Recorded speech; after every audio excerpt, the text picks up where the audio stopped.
In this video, I'm breaking down the 5 best freelance platforms for beginners that are easy to use, beginner friendly, and also can help you to land your first client faster than ever you can think of. So the first platform here is Fiverr.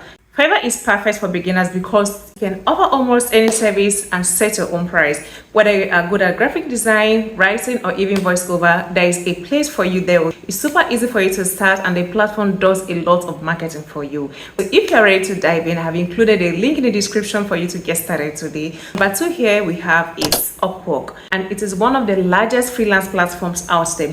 While it might initially feel intimidating for you to start, Upwork has dedicated a section for beginners and also offer tons of tools to help you to build strong profile. There is a steady flow of clients posting jobs every single day on Upwork. Stick around to the end of this video because I will share a bonus tool that will help you to stand out in any of these platforms. Number 3 is Topt.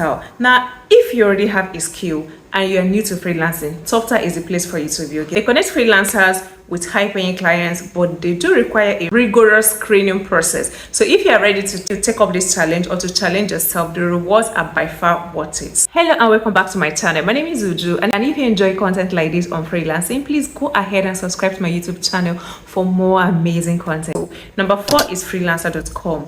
This platform is classic.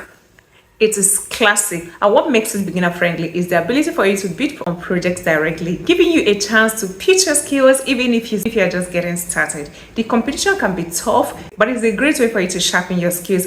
Number 5 here is people per hour. Finally, people per hour is a hidden gem for new freelancers. It is great for creative services like writing, editing, graphic design, and many others. They also have a beginner friendly onboarding process to help you hit the ground running. And here's the bonus tip I promised you. Focus on building a standard profile. Highlight your best skills and add a professional photo. Please do not forget client testimonials once you get your first gig. A great profile is a ticket to landing jobs on any of these platforms. Now is your turn. Which of these platforms are you excited to try first? And if you enjoy content like this on freelancing, please go ahead and subscribe to my YouTube channel for more amazing content.